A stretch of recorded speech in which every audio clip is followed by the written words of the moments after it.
रूहानीयत ਦਾ ਕੇਂਦਰ ਸੱਚਖੰਡ ਸ੍ਰੀ ਦਰਬਾਰ ਸਾਹਿਬ ਜਿੱਥੇ ਲੱਖਾਂ ਦੀ ਤਾਦਾਦ ਦੇ ਵਿੱਚ ਸੰਗਤ ਮੱਥਾ ਟੇਕ ਕੇ ਆਪਣੀ ਸ਼ਰਧਾ ਦਾ ਪ੍ਰਗਟਾਵਾ ਕਰਦੀ, ਉੱਥੇ ਹੀ ਅੱਜ ਅਮਰੀਕਨ ਗੁਰੂ ਰਾਧਾਨਾਥ ਸਵਾਮੀ ਅਤੇ ਇਸਕੌਨ ਦੇ ਗਵਰਨਰ ਬੋਡੀ ਕਮਿਸ਼ਨਰ ਦੇ ਮੈਂਬਰ ਗੌਰੰਗ ਦਾਸ ਸੱਚਖੰਡ ਸ੍ਰੀ ਦਰਬਾਰ ਸਾਹਿਬ ਦੇ ਵਿੱਚ ਮੱਥਾ ਟੇਕਣ ਪਹੁੰਚੇ।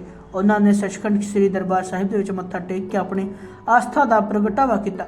ਇਸ ਤੋਂ ਬਾਅਦ ਸ਼੍ਰੋਮਣੀ ਕਮੇਟੀ ਦੇ ਅਧਿਕਾਰੀਆਂ ਦੇ ਵੱਲੋਂ ਉਹਨਾਂ ਨੂੰ ਸੂਚਨਾ ਕੇਂਦਰ ਵਿਖੇ ਸਨਮਾਨਿਤ ਵੀ ਕੀਤਾ ਗਿਆ। इस दौरान गलबात करदा इस कौम के गवर्निंग बॉडी कमीशन के मैंबर गौरंग दास ने कहा कि सचखंड श्री दरबार साहिब रूहानीयत का केंद्र है। इत्थे मत्था टेक के परिक्रमा करके मैनू बड़ा ही सुकून मिला।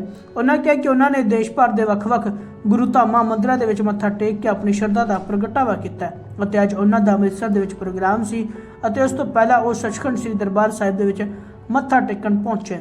इस दौरान उन्होंने कहा कि मैं बांग्लादेश के हिंदुओं नाल हो रहे अत्याचार की भी निंदा करता हाँ और भारत सरकार भी इस मसले नूं हल कराउण दे विच लगी हुई है। मेरा नाम गौरंग दास है, इस्कॉन के गवर्निंग बॉडी कमिश्नर में हूँ।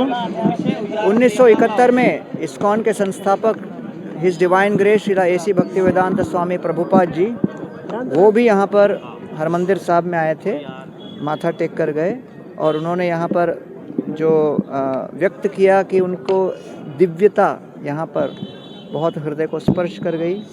और हम लोग विश्व भर में जितने भी मंदिर हैं उन सभी मंदिरों में हम यही प्रचार करते हैं कि शांति और सद्भावना के साथ मानवता आगे बढ़े। तो वही प्रार्थना करने हम यहाँ पर भी आए और हरमंदिर साहब में प्रार्थना करके माथा टेक के यहाँ के सुंदर कीर्तन सुनकर हृदय बहुत ही गदगद हो उठा और भगवान की दिव्यता का अत्यंत स्मरण हुआ। धन्यवाद। की ओर से आपको सम्मानित किया गया, कैसा लगा? हम SGPC के बहुत ही आभारी हैं कि उन्होंने परम पूज्य राधानाथ स्वामी महाराज जो कि इस्कॉन के वरिष्ठ लीडर हैं, GBC एमेरिटस हैं, उनको बहुत ही सम्मानपूर्वक यहाँ पर सम्मानित किया। और यहाँ पर जो भगवान सिंह जी हैं जो मेन यहाँ के ट्रस्टीज़ में से हैं, उन्होंने कई सिख ग्रंथों को भेंट स्वरूप भी दिया जिससे इंटर रिलीजियस डायलॉग, अलग अलग धर्मों के बीच सद्भावना और समन्वय किस तरह हम चर्चा कर सकें। तो हमें बहुत आनंद आया। यहाँ पर विशेष रूप से जो सेवा भाव श्रद्धालुओं के अंदर हम देखते हैं, विश्व के कोने कोने से बिना जाति, बिना पाति, बिना किसी प्रकार के भेदभाव के हर व्यक्ति बिल्कुल अनुशासन के साथ यहाँ जो है दरबार साहब में माथा टेकने के लिए आ रहे हैं, प्रार्थना करने आ रहे हैं। तो ये वास्तव में एक बहुत बड़ा मॉडल है कि मंदिरों का प्रशासन किस तरह होना चाहिए, एडमिनिस्ट्रेशन किस तरह होना चाहिए, जिससे श्रद्धालुओं को अधिक से अधिक प्रार्थना के लिए और अपने माथा टेक कर अपने हृदय के भावनाओं को व्यक्त करने के लिए समय मिल पाए। पर्यावरण के दृष्टिकोण से मैं जब देखता हूँ तो किसी भी जल के जलाशय को पर्यावरण के दृष्टिकोण से सुरक्षित रखना आसान नहीं है। तो ये भी एक बहुत बड़ा मॉडल है कि जल पर्यावरण के दृष्टिकोण से हरमंदिर साहब के चारों तरफ जो सरोवर है उसको इतने उत्कृष्ट प्रकार से मेंटेन किया गया है, उनकी स्वच्छता को, निर्मलता को। ये भी बहुत ही उत्कृष्ट उदाहरण है कि जितने भी दिव्य जलाशय हैं भारत भर में उनको भी इनसे प्रेरणा लेनी चाहिए।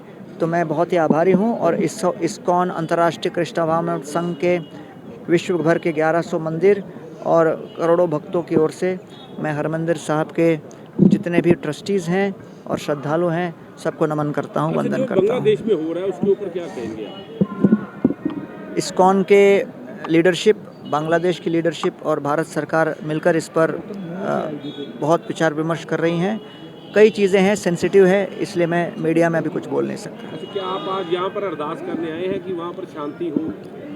उन प्रार्थनाओं में ये प्रार्थना भी अवश्य शामिल थी। और वैसे आज शाम को संध्याकालीन परम पूज्य राधानाथ स्वामी का यहाँ पर सत्संग कार्यक्रम है मकबूल रोड में, और उस सत्संग कार्यक्रम के सिलसिले में हम लोग यहाँ पर यहाँ पर जो असीम शांति मिलती है, इस तरह का भाव कहीं पर देखने को मिलता है विश्व में? देखिए, हरमंदिर साहब के अंदर लगभग 500 साल से जो सेवा पूजा चल रही है और श्रद्धालुगण आ रहे हैं विश्व के कोने कोने से, जो यहाँ पर सेवा भाव देखा जा रहा है, ये वास्तव में बहुत अद्भुत है। और जिस भाव के साथ यहाँ पर भजन गाया जाता है, ये भी एक बहुत विशेष उदाहरण है कि पूरे प्रशिक्षण के साथ और उस प्रशिक्षण के होने के पश्चात फिर उन लोगों को रागी जनों के रूप में फिर यहाँ पर संगीत के लिए अवसर दिया जाता है। मेरे ख्याल से ये बहुत ही इम्पोर्टेंट एक स्टेप है और वो उसका भी बहुत प्रभाव पड़ता के है। लिए खुला है, उसके ऊपर क्या कहें? जी, सिख धर्म यहाँ पर जो संदेश है जी, हर धर्म के लिए दिया जाता है, उसके ऊपर क्या कहें? हर धर्म का यहाँ पर बड़े प्रेम से स्वागत किया जाता है। सर्वधर्म सम्मान की जो भावना है ये सिख धर्म में बहुत ही उत्कृष्ट रूप से प्रकट होता है और हम यहाँ पर आकर इन सब बातों से नम्रता, कृतज्ञता, मानवता के प्रति प्रेम, सद्धर्म पालन, इन सभी भावनाओं को अपने हृदय के अंदर धारण करके विशेष मोतियों के रूप में बटोर कर जा रहे हैं।